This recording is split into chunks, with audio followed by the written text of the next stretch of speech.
ഇന്ന് നമ്മൾ നോക്കാൻ പോകുന്നത് വളരെ ഡിസ്റ്റർബിംഗ് ആയിട്ടുള്ള ഒരു വെബ്സൈറ്റ് ആണ്. ഈ വെബ്സൈറ്റ് മൊത്തം ലോകത്ത് പല സ്ഥലങ്ങളായിട്ട് പല സമയത്തായിട്ട് നടന്ന എയർക്രാഫ്റ്റ് ആക്സിഡന്റുകളുടെ ഡീറ്റെയിൽസ് ആണുള്ളത്. അല്ലെങ്കിൽ അതിൻ്റെ എല്ലാം ഒരു ഡേറ്റാബേസ് എന്ന് വേണമെങ്കിൽ നമുക്ക് പറയാം. ഏവിയേഷൻ ആക്സിഡന്റുകളുടെ അതിനകത്ത് സാധാ ഫ്ലൈറ്റുകൾ വരും, അതിനൊക്കെ മിലിറ്ററി എയർക്രാഫ്റ്റുകൾ, ഹെലികോപ്റ്റേഴ്സ് ഇതെല്ലാം വരും. ഇത് റിച്ചാർഡ് എന്ന് പറഞ്ഞ ഒരാളാണ് ഇത് തുടങ്ങിയത്. planecrashinfo.com അതാണ് വെബ്സൈറ്റിന്റെ പേര്. അപ്പം നമുക്കൊന്ന് എടുത്ത് നോക്കാം. ഇതാണ് അതിന്റെ ഹോം പേജ് എന്ന് പറയുന്നത്, planecrashinfo.com. ഇതിനകത്ത് ഒരുപാട് ഓപ്ഷൻസ് നിങ്ങൾക്ക് കാണാൻ സാധിക്കും. ഡേറ്റാബേസ് ഉണ്ട്, 100 വേഴ്സ്റ്റ് ഉണ്ട്, unusual accidents, accident history, statistics. ഈ സ്റ്റാറ്റിസ്റ്റിക്സിനകത്ത് വളരെ എന്താ പറയുക സ്ട്രെയിഞ്ച് ആയിട്ടുള്ള ഒരു സംഭവം ഉണ്ട്. അത് നിങ്ങൾക്ക് ഞാൻ ലാസ്റ്റ് പറഞ്ഞുതരാം എന്താണെന്നുള്ളത്. അപ്പോൾ ഇതിനകത്ത് ആദ്യം ഞാൻ 100 വേഴ്സ്റ്റ് എന്ന് ക്ലിക്ക് ചെയ്യുകയാണ്. കണ്ടോ, ഒരുപാടെണ്ണം കിടപ്പുണ്ട്. 100 എണ്ണമാണ് കൊടുത്തിരിക്കുന്നത് വേഴ്സ്റ്റ് ആയിട്ടുള്ളത്. അതിനകത്ത് ആദ്യത്തത് ന്യൂയോർക്ക് സിറ്റി, അമേരിക്കൻ. ഇതെനിക്ക് തോന്നുന്നു അൽഖയ്ദയുടെ പണിയാണ്. ടിൻറ്റ് അവർ പൊളിച്ചതാണെന്ന് ആവാനാണ് സാധ്യത. Hijacking and deliberate destruction of 4 separate aircraft by terrorist resulted in the death of 1000.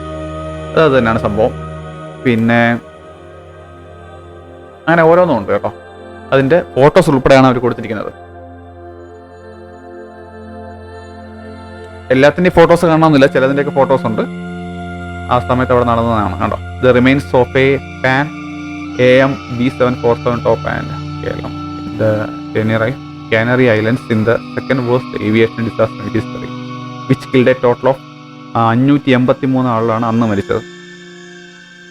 ഇതിനകത്ത് ആയിരക്കണക്കിന് ആളുകളാണ് മരിച്ചത്. തുടർന്ന് പറയുന്നതിന് മുന്നേ ആദ്യമായിട്ടാണ് നിങ്ങൾ ഈ ഒരു ചാനൽ കാണുന്നതെന്നുണ്ടെങ്കിൽ ഒന്ന് സബ്സ്ക്രൈബ് ചെയ്തേക്കണേ. അപ്പോൾ നമ്മൾ അടുത്തെടുത്ത് നോക്കുകയാണെന്നുണ്ടെങ്കിൽ അൺയൂഷ്വൽ ആക്സിഡൻസ് ഒന്ന് എടുത്ത് നോക്കാം. ഇതിനകത്ത് ഇമ്പീരിയൽ എയർവേസ് ആംസ്ട്രോങ് ഫോട്ടോ ഉള്ളവരുണ്ട്, നോക്കാം സംഭവം ഉള്ളത്. A US Army Air Force B-25 crashed into the 79th floor of Empire State Building in the New York in heavy fog. മൂടൽമഞ്ഞ് കാരണം കൊണ്ട് കാണത്തില്ല. അപ്പം എനിവേ അത് 79ാമത്തെ ഫ്ലോറിലോട്ട് ഇടിച്ചു കയറി. The crash killed both the crew members and the 11 people in the building. ആ ബിൽഡിങ്ങിനകത്തുള്ള 11 ആളുകൾ മരിക്കുകയുണ്ടായി. വല്ലാത്തൊരു സംഭവമാണ്. എയർക്രാഫ്റ്റ് നോർത്ത് അമേരിക്കൻ B-25D ബോംബറാണ്, ബോംബർ വിമാനമാണ് കേട്ടോ. ഓ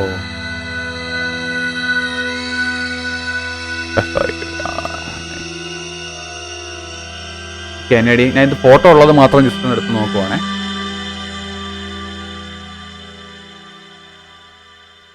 ഇതെന്താണ് സംഭവം? The wreckage of A Canadian Pacific Airlines DC-3 in Quebec, Canada on which Albert Gay placed a dynamite bomb in order to collect on a $10,000 insurance policy on his wife. Albert Guay, ഓ ഇതാണ്ട് ഇയാളാണ് കേട്ടോ. All 23 people aboard were killed. He along with 2 were executed for the crime. അതായത് ഇയാളാണ് ഈ ഒരു പരിപാടി ഒപ്പിച്ചത്. Dynamite അങ്ങോട്ട് പ്ലേസ് ചെയ്യുകയുണ്ടായി ഈ ഒരു ഫ്ലൈറ്റിനകത്ത്. അദ്ദേഹത്തിൻ്റെ വൈഫ് ഉണ്ടായിരുന്ന ആ ഒരു ഫ്ലൈറ്റാണ്. അങ്ങനെ അദ്ദേഹം വേറെ 2 ആളുകളും കൂടെ ചേർന്നിട്ടാണ് ഈ ഒരു സംഭവം ചെയ്തത്.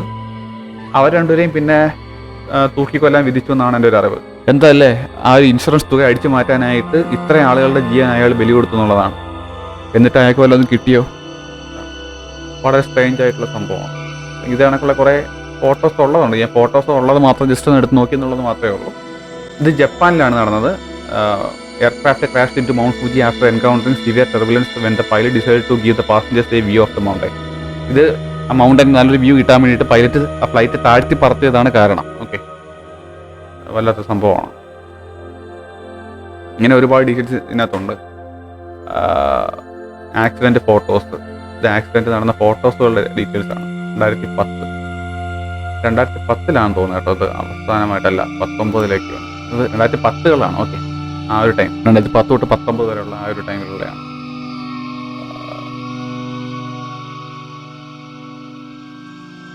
The pilot sent out a distress call and was given clearance to return to the airport. The crash site, some 31 miles southeast of the airport, contained a smoky crater with small pieces of wreckage. The accident may have been related to a software error on the Max 8. Software error മൂലം ഉണ്ടായ accident ആണെന്നാണ് പറയുന്നത്.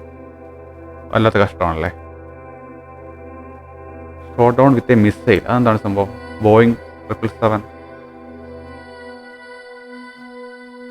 വല്ലാത്ത കഷ്ടമാണല്ലേ ഇതിനൊക്കെയുള്ള ഒരു disturb. ഇതാണ് ഞാൻ പറഞ്ഞത്, ഈ ഒരു വെബ്സൈറ്റ് ഡിസ്റ്റർബിംഗ് ആണെന്ന് പറയാനുള്ള കാരണം അതാണ്. A Boeing 777-200 airliner operating as Malaysia Airlines flight. ഇത് മിസൈലാണ് അടിച്ചാണെന്നാണ് പറയുന്നത്. 33,000 അടി മുകളിലായിരിക്കുന്ന സമയത്ത് it was apparently hit by a Russian Buk missile. The missile exploded a few feet away from the cockpit. Debris was spread over a wide area. All 283 passengers and crew of 15 were killed. അപ്പം ഉള്ള ആളെല്ലാം മരിക്കുന്നുണ്ട്. വല്ലാത്തൊരു സംഭവമാണ്.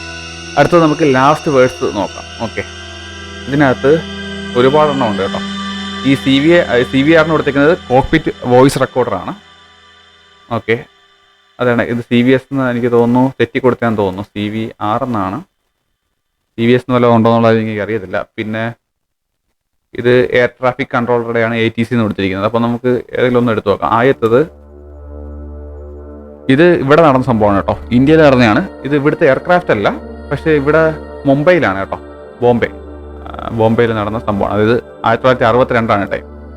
ആ സമയത്ത് ഈ ഒരു സാധനം crash ചെയ്യുന്നുണ്ട് കേട്ടോ. നാവിഗേഷൻ എറർ കാരണം കൊണ്ടാണ്. Premature descent. Crew did not use navigation facilities available. കഷ്ടം തന്നെ. അപ്പം അങ്ങനെ പറയുന്നുണ്ട്. ഇതിനകത്തൊക്കെ ATC എന്ന് കൊടുത്തേക്കുന്നത് അവരുടെ മറ്റേ എന്താ പറയുക, വോയിസ് ഇതിനകത്തുണ്ട് കേട്ടോ. ക്ലിക്ക് ചെയ്ത് കഴിഞ്ഞാൽ കേൾക്കാൻ പറ്റും നമുക്ക്.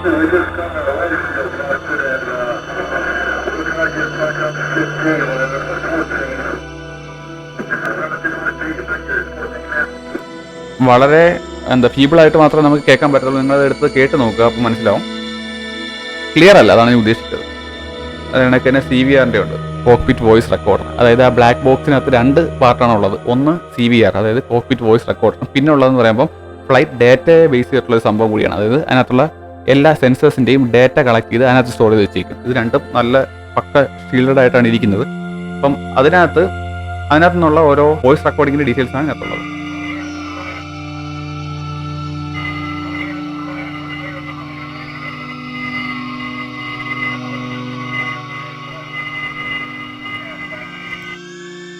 ഒന്നാലോചിച്ച് നോക്കി, ഇതൊക്കെ അവരുടെ അവസാനത്തെ വാചകങ്ങളാണേ.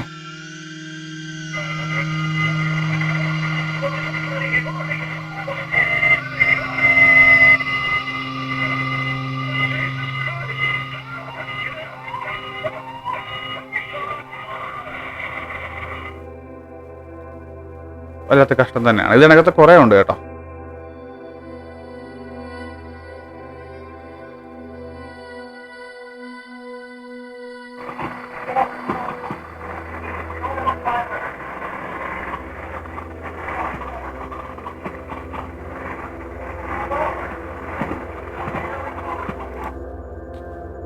ഇതിനൊക്കെ ഡിസ്റ്റർബിംഗ് ആയിട്ടുള്ള വോയിസ് റെക്കോർഡിങ്സും അതിനൊക്കെ തന്നെ ഫോട്ടോസൊക്കെയാണ് ഇതിനകത്തുള്ളത്. ഇതാണ്, ഇതും എവിടെയോ നടന്നതാണ്.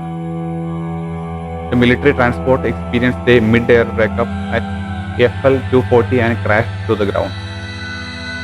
ഓഗസ്റ്റ് 1, 2026 നടന്നതാണ്. ഈ ഓഗസ്റ്റ് 1-ാം തീയതി, ഈ മാസം തുടക്കത്തിൽ നടന്നതാണ് കേട്ടോ. Near naphtha Peru. Cessna grand caravan ടൈപ്പാണ്, AC ടൈപ്പ് എയർക്രാഫ്റ്റ് ടൈപ്പ് എന്നാണ് ഉദ്ദേശിച്ചിരിക്കുന്നത്. പിന്നെ ഇതുണ്ടോ, ഇത് ജൂലൈ 10 നടന്നത്. അങ്ങനെ ഓരോ വർഷം ഇട്ടതിന് ശേഷം അവർ കൊടുത്തിട്ടുണ്ട് ഓരോന്നും. ഇതിനകത്ത് നമ്മൾ ഞെട്ടിക്കുന്ന മറ്റൊരു സംഭവം എന്താണെന്ന് വെച്ച് കഴിഞ്ഞാൽ സ്റ്റാറ്റിസ്റ്റിക്സ് ആണ്. അതൊന്ന് എടുത്തു നോക്കാം. ഇതിനകത്ത് ഉണ്ടോ, cause of fatal accidents by decade. ഓരോ കാലഘട്ടത്തിൽ നടന്നതാണ് കണ്ടത്. ഇത് 50-കളിൽ നടന്നത്, 60, 70. ഇതിനകത്ത് വളരെ ഞെട്ടിക്കുന്ന സംഭവം എന്താണെന്ന് വെച്ച് കഴിഞ്ഞാൽ ഈ 50%, ഈ 2010 വന്നു കഴിഞ്ഞാൽ തുടക്കത്തിൽ, അതായത് 2050-കളിൽ 50% ആയിരുന്ന പൈലറ്റ് എറർ 2010 ആകുമ്പോഴത്തേക്കും 57% ആവുകയാണ്. ഈ 2010-കൾ എന്ന് പറയുമ്പോൾ 2010 തൊട്ട് 2019 വരെ ഈ ഒരു കാലഘട്ടത്തിൽ നടന്ന എയർക്രാഫ്റ്റ് ആക്സിഡന്റുകളിൽ 57% ആക്സിഡന്റുകൾ ഉണ്ടായിരിക്കുന്നത് പൈലറ്റിന്റെ എറർ കാരണം കൊണ്ടാണ്. ഒന്ന് ആലോചിച്ച് നോക്കേ, വല്ലാത്തൊരു സംഭവമാണല്ലേ. മിക്കപ്പോഴും നമ്മൾ വിചാരിച്ചിരിക്കുന്നത് എന്തെങ്കിലും എയർക്രാഫ്റ്റിന്റെ മെക്കാനിക്കൽ പാർട്ടിന് അല്ലെങ്കിൽ ഇലക്ട്രിക്കലിൻ്റെയോ അല്ലാന്നുണ്ടെങ്കിൽ ക്ലൈമറ്റിന്റെ പ്രശ്നം കൊണ്ടായിരിക്കും എന്നൊക്കെ ഉള്ളതാണ്. പക്ഷേ ഈ പൈലറ്റിന്റെ മിസ്റ്റേക്ക് കൊണ്ടാണ് ഇത്രയും ആക്സിഡന്റുകളൊക്കെ ഉണ്ടാകുക എന്ന് പറയുമ്പോൾ നമുക്ക് ഇതിനകത്തുള്ള അട്ടിമറി വല്ലതും ഉണ്ടോ എന്നുള്ളത് നമുക്ക് അറിയത്തില്ല. അത് വേറെ കാര്യം. ആ ഡേറ്റയ്ക്കകത്ത് എന്തെങ്കിലും തിരിമറി കാണിക്കുകയോ അല്ലെങ്കിൽ അതിനെക്കുറിച്ച് നമുക്ക് അറിയത്തില്ല. അപ്പോൾ ഇങ്ങനെയുള്ള സംഭവങ്ങളുണ്ട്. പിന്നെ മെക്കാനിക്കൽ പാർട്ടുകളുടെ ഇത് കാണിക്കുന്നുണ്ട്. അതാണ് അടുത്ത് വരുന്നത്. 50കളിൽ 26% അത് 10 ആയപ്പോഴത്തേക്കും 21% കുറഞ്ഞിട്ടുണ്ട്. ഓക്കെ, 2010 ആയപ്പോഴത്തേക്കും. അപ്പം നമ്മൾ ടോട്ടലി എടുത്തു നോക്കുകയാണെന്നുണ്ടെങ്കിലും ആ ഒരു എന്താ പറയുക, ഡിസെൻഡിങ് ഓർഡറിലാണ് അവർ കൊടുത്തിരിക്കുന്നത്. 49% തുടങ്ങി 10%. അപ്പം ഏറ്റവും കൂടുതൽ എറർ പൈലറ്റിൻ്റെ എറർ തന്നെയാണ്. പിന്നെ സബോട്ടേജ് വരുന്നുണ്ട്, വെതർ വരുന്നുണ്ട്, മെക്കാനിക്കൽ വരുന്നുണ്ട്. സബോട്ടേജ് എന്ന് പറയുമ്പോൾ അതിനകത്തുള്ള തിരിമറിയാണ്. എന്തെങ്കിലും തിരിമറി കാണിച്ചതിന് ശേഷം ഇതിനെ നശിപ്പിക്കുന്നതാണ് അതിനകത്തുള്ള. പിന്നെ വെതർ, മെക്കാനിക്കൽ പാർട്ടുകളുടെ പ്രശ്നമോ ഇതാണ്. വളരെ ഞെട്ടിക്കുന്ന ഒരു സ്റ്റാറ്റിസ്റ്റിക്സ് ആണ് കേട്ടോ. ഇത് ഞാൻ ഒട്ടും പ്രതീക്ഷിച്ചില്ല ഇങ്ങനൊരു സംഭവം. അതിനൊക്കെ ഇതിനകത്ത് ഫേമസ് ഡെത്ത് ഉണ്ട്. എന്താ സംഭവം നോക്കാം. ഓരോ വർഷം കാണിച്ചിട്ട് 2010, 20, 2020 നോക്കാം. എന്താ ഓരോ basketball star, American actor Joseph Lara was flying the plane. The pilot lost of airplane control during climb due to spatial disorientation. 7 പേര് മരിക്കുകയുണ്ടായി. Bill Whittington retired race car ഡ്രൈവറാണ്. ഇൻസ്ലോ, അരിസോണയിലാണ് സംഭവം നടന്നത്. എയർക്രാഫ്റ്റ് ഫെയറിംഗ് SA-2260 Merlin impacted terrain under unknown conditions 2 പേര് മരിക്കുകയുണ്ടായി. ഇങ്ങനെ വലിയൊരു ഡാറ്റാബേസ് ആണ് കേട്ടോ. ഇത് ഞാൻ നേരത്തെ പറഞ്ഞ കണക്ക് ഒരാൾ സ്റ്റാർട്ട് ചെയ്തതാണ്, ഏവിയേഷൻ സയൻറ്റിസ്റ്റ്.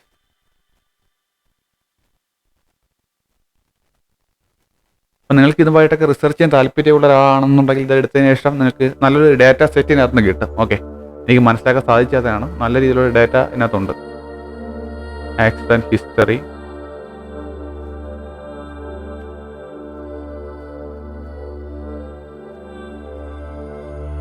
അടുത്തതായിട്ട് നമുക്ക് ആക്സിഡന്റ് മാപ്പ് ഒന്ന് നോക്കാം. ലോകത്തിലെ പല സ്ഥലത്ത് കിടന്ന ആക്സിഡന്റുകളുടെ ഒരു മാപ്പാണ്. ഓക്കെ, ഓരോ രാജ്യങ്ങൾ വെച്ചിട്ടാണ് കാണിക്കുന്നത്. അതിനകത്ത് റെഡ് കളർ ഫ്ലൈറ്റ് കാണിച്ചിരിക്കുന്നത് നല്ല ഫാറ്റാലിറ്റി കൂടി, അതായത് 400 ആളുകളിൽ മുകളിലോട്ട് മരിച്ച കേസുകളാണ്. 300-നും 399-നും ഇടയ്ക്ക് ഓറഞ്ച് കളർ. അപ്പം അങ്ങനെ കുറഞ്ഞ് നമുക്കൊന്ന് നോക്കാം. ഫസ്റ്റ് മാപ്പ് കൊടുക്കാം കേട്ടോ. ഓക്കെ, ഇതാണ് നമ്മുടെ ഇന്ത്യ. അപ്പം ഇന്ത്യയിൽ നടന്ന ഇതാണ് തോന്നുന്നു കേട്ടോ കുറച്ച് ഫാറ്റാലിറ്റി കൂടിയത്. 349 പേരുണ്ടായിരുന്നു. 349 ആളുകൾ മരിക്കുകയുണ്ടായി. Near Charkhi, Dadri, India. Saudi Arabian Airlines ആണ്. Or Kazakhstan Airlines. New Delhi to Dhahran. അതിനകത്ത് 349 ആളുകൾ മരിക്കുകയുണ്ടായി. ഇത് ഗുജറാത്തിൽ നടന്നത്. 129 പേരുണ്ടായിരുന്നു. 124 പേര് മരിക്കുകയുണ്ടായി. മുംബൈ. ഇത് ബോയിങ് വിമാനമാണ്. 213 പേരുണ്ടായിരുന്നു. 213 പേര് മരിക്കുകയുണ്ടായി.